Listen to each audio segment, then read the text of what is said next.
Bonjour à tous.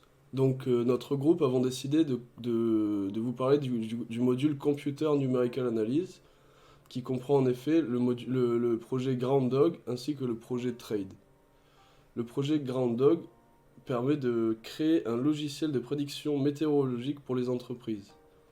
Donc il permet de on récupère des données en temps réel sur l'entrée standard et on détecte des aberrations météorologiques. Il introduit en fait le projet Trade, qui est lui l'élaboration d'un algorithme de trading boursier. Donc le choix des technologies pour ces deux projets était libre. Le module Computer Numerical Analysis débute par le projet Groundhog. D'une durée de 2 semaines, ce court projet a pour but de nous initier à l'analyse de données dans le domaine météorologique.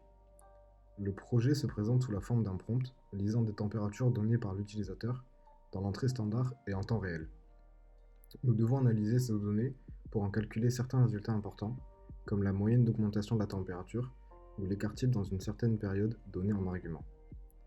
Nous devons aussi détecter les aberrations, s'il y en a, ou les switches. Ce projet peut être réalisé dans un langage autre que ceux que l'on apprend à Epitech. Parmi eux, on pourra citer le Java, le JavaScript, le Python ou bien le PHP. On peut tout de même le faire en C ou C++ si l'on veut.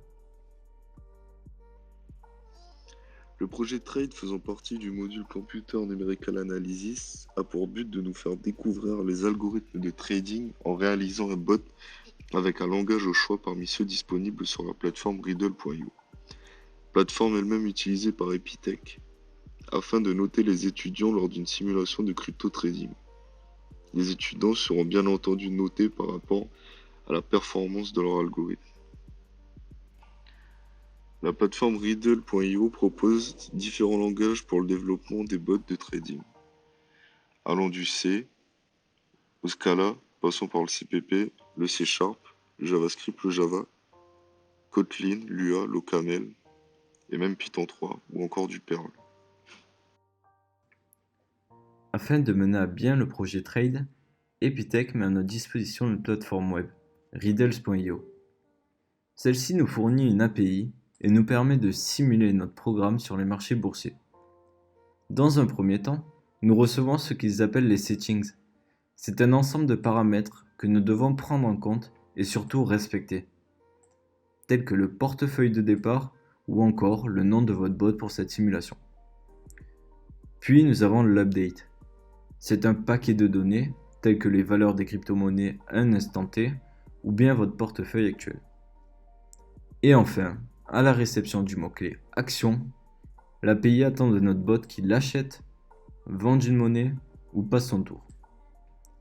Riddles.io nous donne accès à un graphe qui lui nous permet de visualiser les différentes interactions de notre bot et ainsi être dans une simulation qui se veut la plus réaliste possible.